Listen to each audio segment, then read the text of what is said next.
So again, what keeps getting put to the end of your to-do list? And what does this say about you? If it's true that we are what we do, it may also be argued that we are what we don't do. True, for many of us, what goes down to the end of the to-do list may just be a matter of shuffling conflicting priorities. What's at the end of the list will shortly get dealt with, and there's no great significance to it.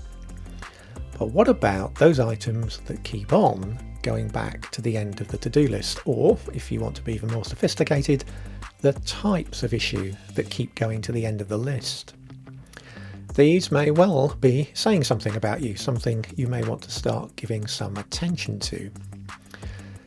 So what could these be? Well, one could be issues of competence, or to use a word that's slightly less scary, issues that alert you to a skills deficiency. You keep shifting your item back to the end of the queue because, in all honesty, you're not sure what to do with it. Test this out. Find that troubling item and ask yourself step by step how you're going to resolve it. The point at which you find your mind drawing a blank is the point at which you have the gap between the skills you have and the skills you need. If you personally don't have the knowledge to fill that gap, well, who does? Go and find them. Fill the gap in and get that item off your list. This could lead to the second issue, confidence.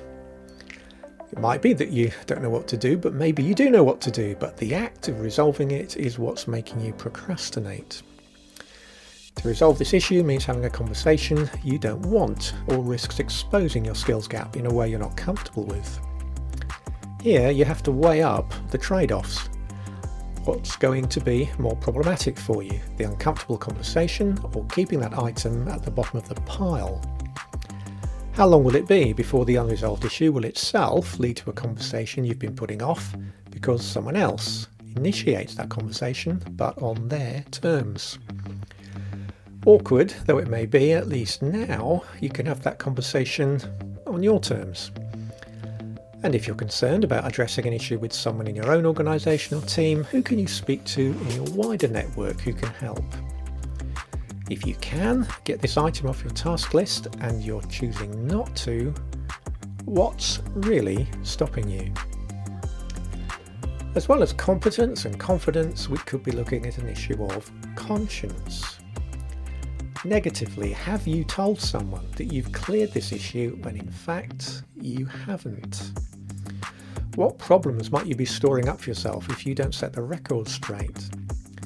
There's probably a friend or colleague who can help you find a way to put this right, but the place to start is to be honest with yourself about what's going on, and then be honest with your colleagues. Positively, you may have a conscientious issue because what you've been asked to do is something you find morally troubling. That's a bigger issue than I can deal with here, but if that is what's forcing a task to the end of your pile, you'll always have a third party, someone outside your immediate circle of colleagues, friends, or in your business to whom you can go for advice and guidance. This is one issue that may well not go away until you've shared your concern and gained some perspective on what your options are. The final reason for the item propping up your other to-dos could be over-conscientiousness. Put simply, that item shouldn't be on your to-do list at all. It should be on someone else's.